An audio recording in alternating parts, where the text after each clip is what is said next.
Good morning to all.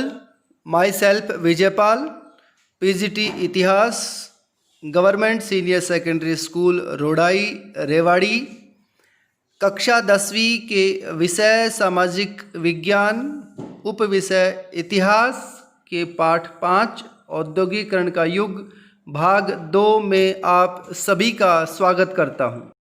पाठ के उद्देश्य। प्यारे बच्चों, पाठ के उद्देश्य इस प्रकार हैं। पहला, औद्योगिक क्रांति से पहले उत्पादन की प्रक्रिया को समझना। दूसरा, इंग्लैंड में औद्योगिकरण की प्रक्रिया को जानना और समझना। तीसरा, भारत में औद्योगिकरण की प्रक्रिया को जानना और इस प्रक्रिया का भारत पर किस तरह के प्रभाव रहे उनको समझना भी इस पाठ का उद्देश्य है। पाठ के मुख्य बिंदु। प्यारे बच्चों, पाठ के मुख्य बिंदु इस प्रकार हैं।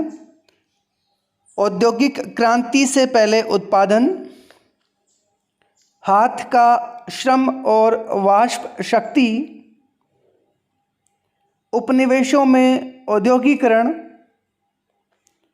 फैक्ट्रियों का आना, औद्योगिक विकास का अनूठापन और अंतिम है वस्तुओं के लिए बाजार। हमें इस वीडियो में इन सभी बिंदुओं के बारे में बात करनी है। पहले 2 बिंदु हम भाग 1 में कर चुके हैं। नीचे वाले 4 बिंदु इस वीडियो में डिस्कस किए जाएंगे। उपनिवेशों में औद्योगिकरण। इस बिंदु में हम 3 बातों के बारे में डिस्कस करेंगे। पहला, भारतीय कपड़े का युग। इसमें हम ये जानने की कोशिश करेंगे कि किस प्रकार भारत में मध्यकाल में कपड़े तैयार होते थे और विश्व बाजार में उनकी किस प्रकार की मांग थी, और ब्रिटिश ईस्ट इंडिया कंपनी के आने के बाद उसमें किस तरह के बदलाव हुए। दूसरा, भारतीय बुनकरों के साथ क्या हुआ जब ब्रिटिश ईस्ट इंडिया कंपनी यहाँ पे आती है और यहाँ के मार्केट पे अपना कब्जा करती है, तो बुनकरों के साथ किस तरह के बदलाव होते हैं। और तीसरा, मैनचेस्टर जो इंग्लैंड का मुख्य कपड़ा उत्पादन शहर है का भारत में आना, यानी कि वहाँ का उत्पादन जो हो रहा है वो भारत में कैसे आता है। इन तीनों बिंदुओं को एक एक करके हम डिस्कस करते हैं। भारतीय कपड़े का युग। इस बिंदु में हम 3 पॉइंट्स की बात करेंगे। पहला, अंतर्राष्ट्रीय कपड़े बाजार में भारतीय कपड़े की ज़बरदस्त मांग थी। दूसरा, भारतीय व्यापारियों और बैंकरों की इस अंतर्राष्ट्रीय व्यापार में सक्रिय भूमिका है।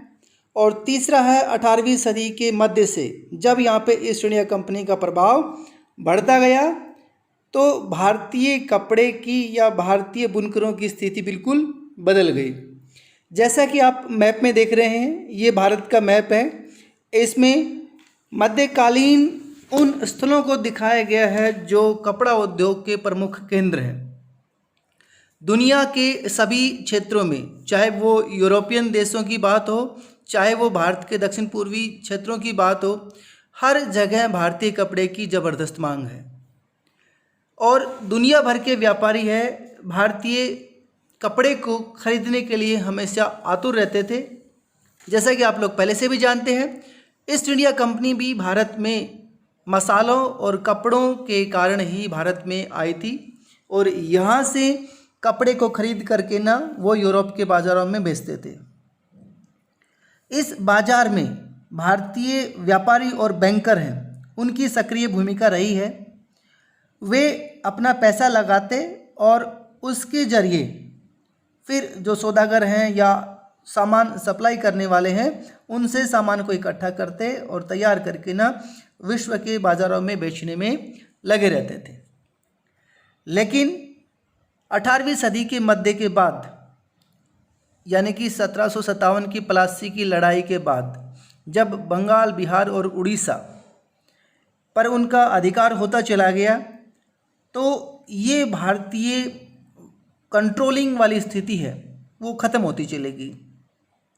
भारतीय बुनकर हैं वो कर्ज में फंसते चले गए और भारत का जो प्रमुख केंद्र हैं जैसे सूरत है, हुगली है, ये पुराने जो बंदरगाह थे जो मुख्य रूप से कपड़े के निर्यात यहाँ से होता था, वो धीरे धीरे यहाँ के स्थानीय बैंकर दिवालिया होते चले गए और इसकी जगह पर ब्रिटिश ईस्ट इंडिया कंपनी के जो नए केंद्र हैं जिसमें मुंबई, मद्रास और कोलकाता, इनका नियंत्रण बढ़ता चला गया और भारत की स्थिति धीरे धीरे दयनीय होती चली गई। बुनकरों का क्या हुआ?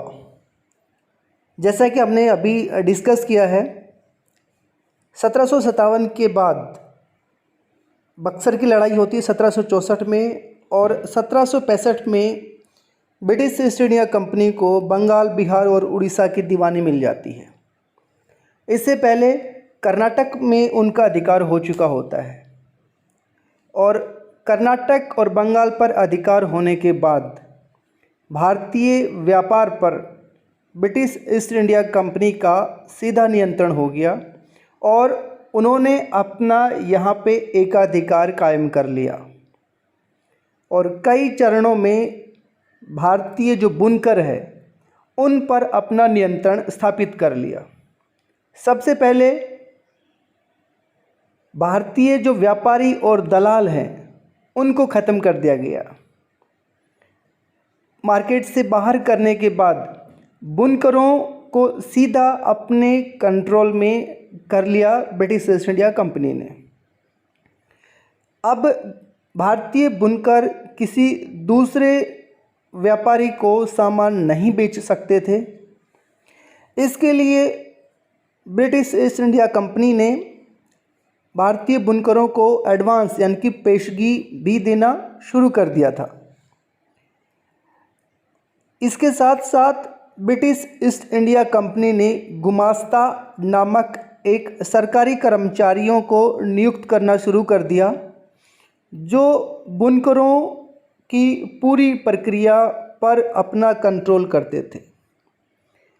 जैसे जैसे गुमास्तों का प्रभाव बढ़ता गया, भारतीय बुनकरों का और गुमास्तों का टकराव हमें देखने को मिलता है, क्योंकि गुमास्ते व्यापारियों की तरह बिहेव ना करके ना एक अधिकारियों की तरह बिहेव करते थे और बार बार बुनकरों को परेशान करते थे। समय समय पर सिपाहियों के द्वारा उन्हें दंड दिलवाते थे।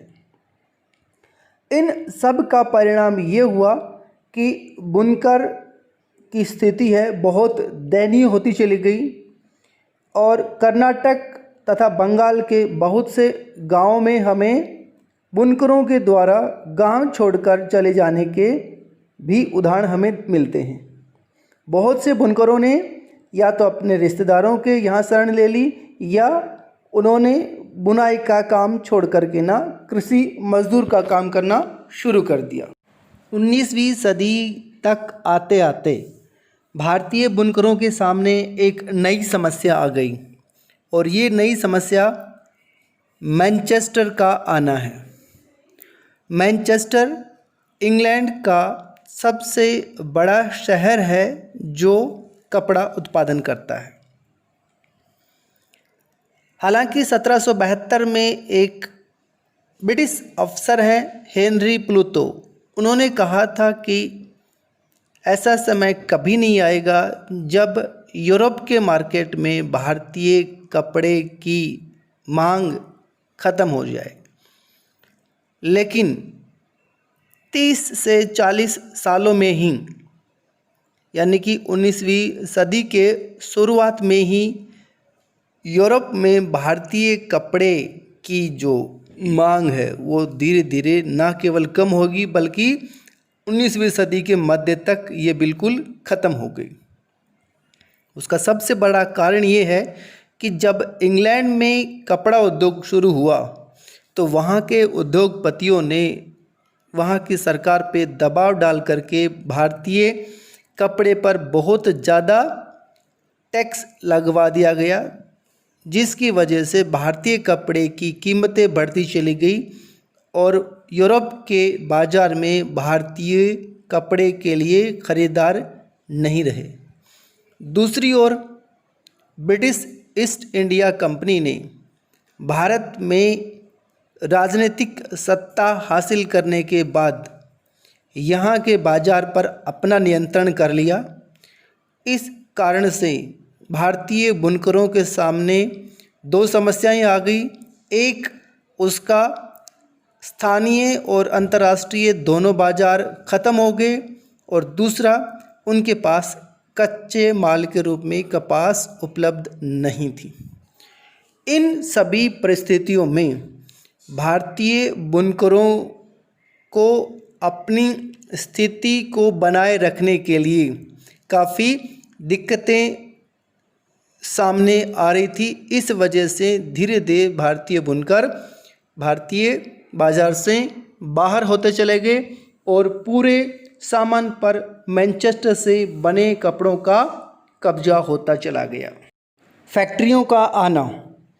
प्यारे बच्चों, हमारे वीडियो का ये दूसरा सब हेडिंग है। इस सब हेडिंग में दो बिंदुओं के बारे में हमें बात करनी है। पहला, प्रारंभिक उद्यमी, यानी कि शुरुआत में जो बिजनेसमैन रहे हैं भारत के, जिन्होंने भारत में फैक्ट्रियां लगाई हैं, वो कौन थे, उनके पास पैसा कहाँ से आया है और उन्होंने किस तरह से अपना अरेंजमेंट किया है। और दूसरा बिंदु है, मज़दूर कहाँ से आए। इन फैक्ट्रीज़ में काम करने वाले जो वर्कर्स हैं वो किस क्षेत्र से, कहाँ से आए। इन दो बिंदुओं के बारे में हमें बात करनी है।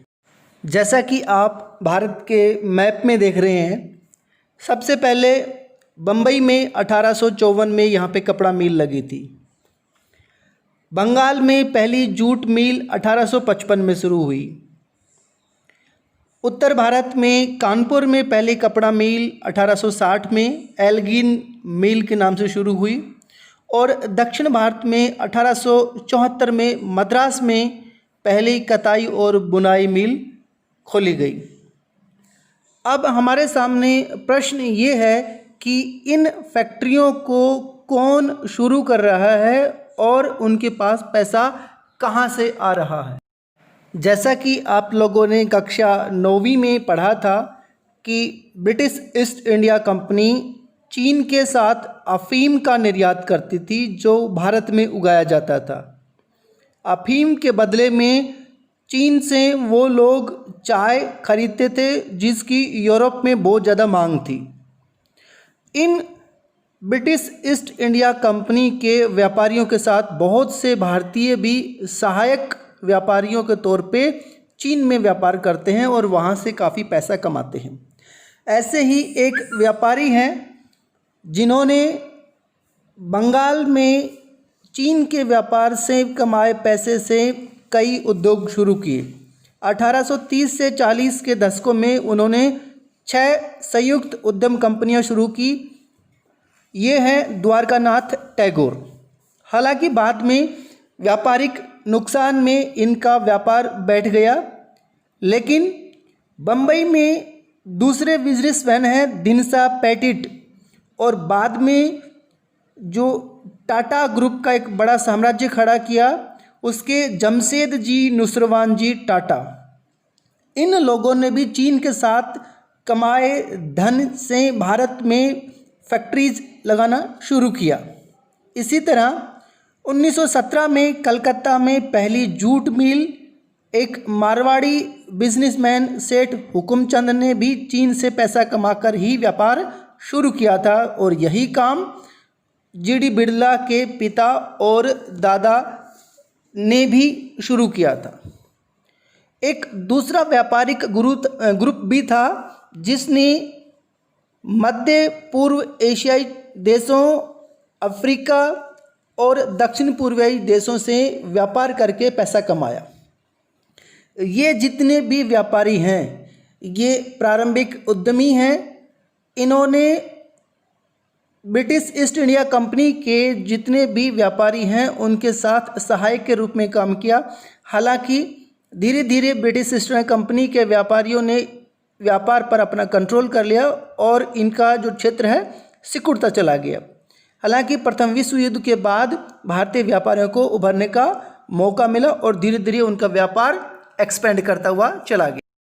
अब प्रश्न ये है कि इन फैक्ट्रीज़ में काम करने वाले मजदूर कहाँ से आए। उदाहरण के लिए 1901 में भारतीय फैक्ट्रियों में 5,54,000 मजदूर काम करते थे, जो 1946 में बढ़कर के ना 24,36,000 हो गए थे। जब हम इन मजदूरों के आने की जगह के बारे में बात करते हैं तो देखते हैं कि शुरुआती मजदूर आसपास के क्षेत्रों से ही आए थे। उदाहरण के लिए 1911 में बम्बई के सूती कपड़ा उद्योग में काम करने वाले 50% से अधिक मजदूर पास के रत्नागिरी जिले से आए थे। उसी तरह कानपुर में जब यहाँ पे कपड़ा मिल शुरू हुई तो आसपास के गांवों से ही मजदूर आए, लेकिन जब बाद में काम की या फैक्ट्रियों के लगने की खबर दूर दूर तक फैलने लगी तो दूर के इलाकों से भी मजदूर जाने लगे। उदाहरण के लिए बम्बई और कलकत्ता की फैक्ट्रियों में काम करने के लिए संयुक्त प्रांत, आज के उत्तर प्रदेश और बम्बई या फिर बिहार, इन क्षेत्रों से मजदूर काम करने के लिए जाते थे। लेकिन नौकरी पाना हमेशा मुश्किल रहा है, इसलिए बिजनेसमैन या जो वर्कर रखने की जिम्मेवारी है वो एक भरोसेमंद कर्मचारी, जिसको जोबर कहा जाता था, उसके पास दी जाती थी। और ये जोबर है नए लोगों की भर्ती करता था, जो अक्सर अपनी जान पहचान या फिर सिफारिश के आधार पर करता था। कुल मिलाकर इन वर्करों के लिए फैक्ट्रियों में नौकरी लेना और काम करना हमेशा ही मुश्किल भरा रहा है। औद्योगिक विकास का अनूठापन। प्यारे बच्चों, हमारे वीडियो का ये तीसरा सब पार्ट है। इसमें हम ये जानने की कोशिश करेंगे कि औद्योगिक विकास का जो अनूठापन है वो किस प्रकार का है, और इसमें एक सब पॉइंट जो है वो है लघु उद्योगों की बहुतायत। इन दोनों बिंदुओं के बारे में हम बात करेंगे। औद्योगिक विकास के अनूठापन का एक उदाहरण यहाँ देखने को मिलता है कि यूरोप के जितने भी व्यापारी भारत में ज़मीन सस्ते में लेकर के ना चाय, कॉफ़ी या खनन या नील आदि उन व्यवसायों में पैसा लगाया जिनकी यूरोप के बाज़ार में बहुत ज़्यादा मांग होती थी।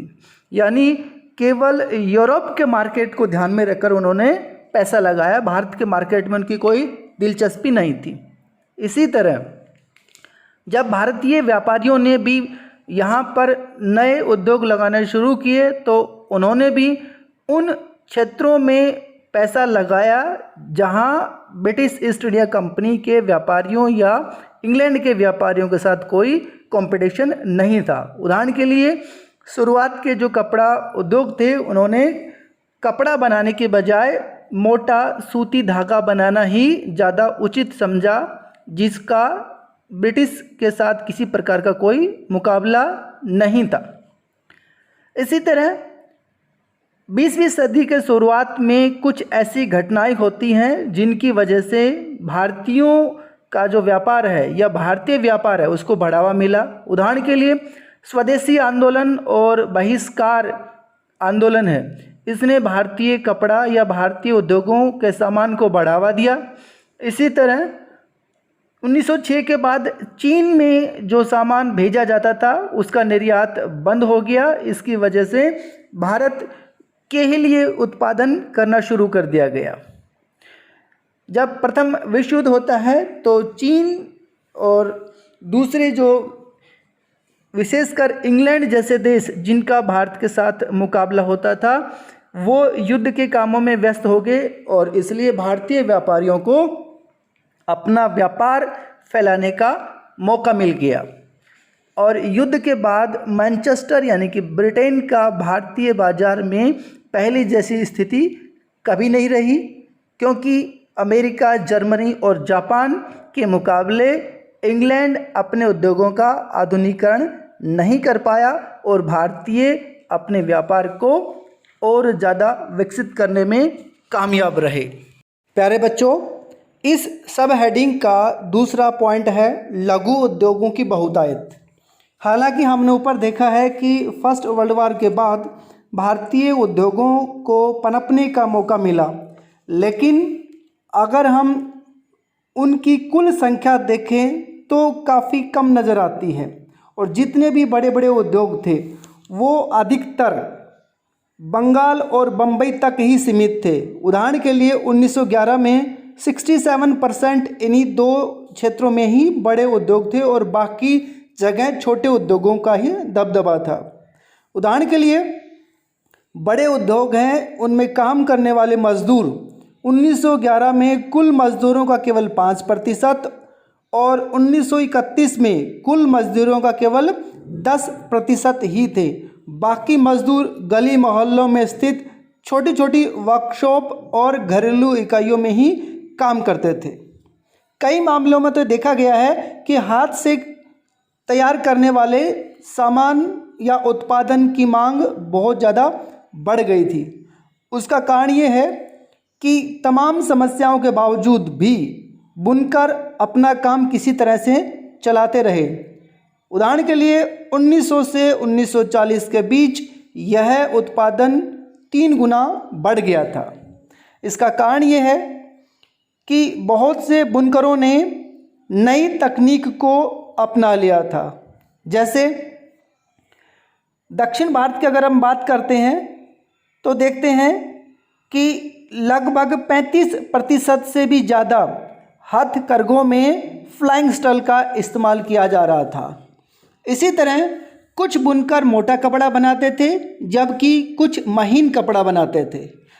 महीन कपड़े की मांग हमेशा बनी रहती थी क्योंकि अमीर आदमी है, चाहे वो किसी भी प्रकार की परिस्थिति हो, उसमें कपड़ा खरीदता था। उदाहरण के लिए अकालों में भी बनारसी या बालचूरी साड़ियों की मांग पर कोई असर नहीं पड़ा और बॉर्डर वाली साड़ियाँ जो या फिर मद्रास की प्रसिद्ध लुंगियाँ, इन सामानों का किसी तरह का तकनीक आधारित बड़े बड़े उद्योगों पर किसी प्रकार का कोई विकल्प नहीं था।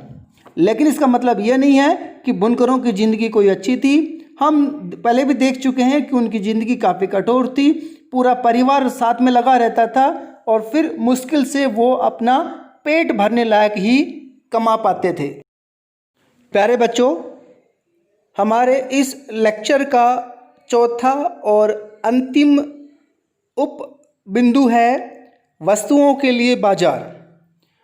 इस टॉपिक में हम उन बातों के बारे में डिस्कस करेंगे जो उत्पादन को बेचने के लिए ज़रूरी माना जाता है।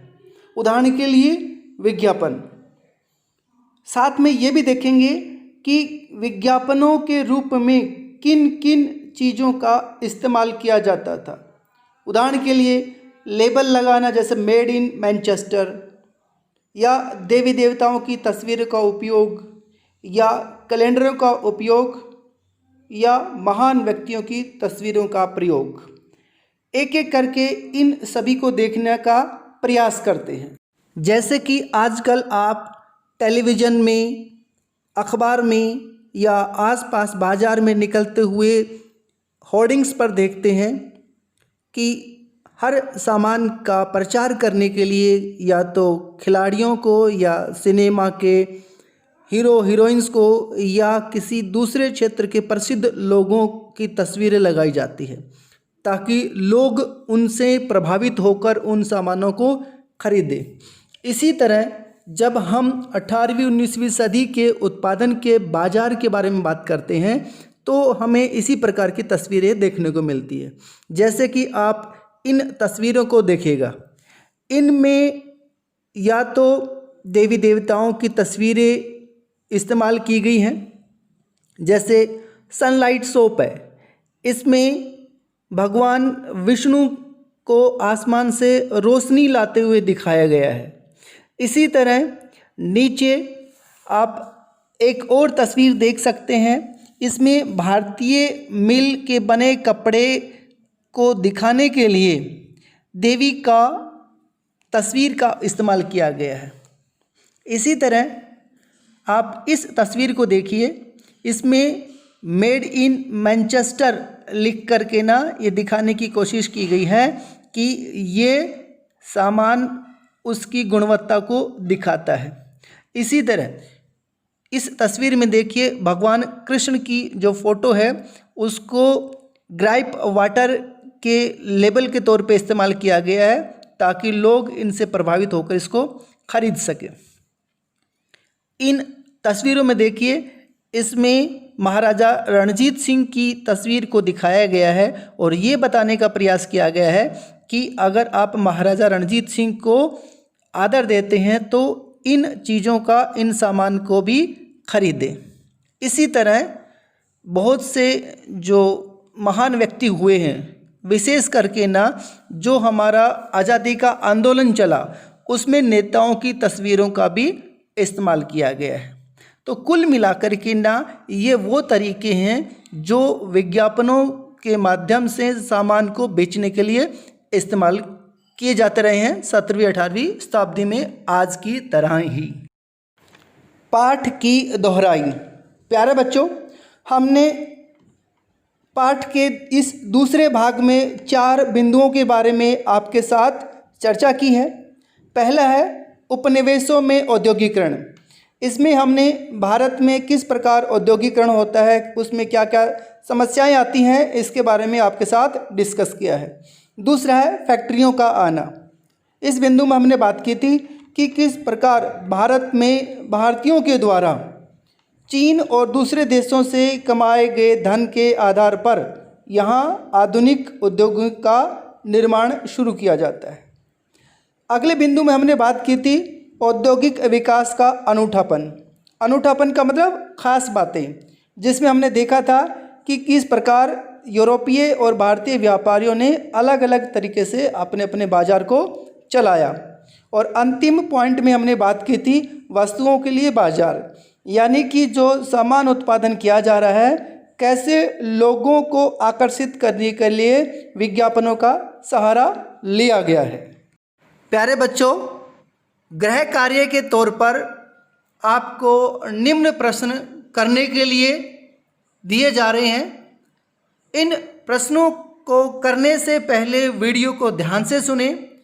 अगर फिर भी किसी प्रकार का कोई दिक्कत है तो वीडियो को दोबारा से देखें और इन प्रश्नों को करने का प्रयास करें।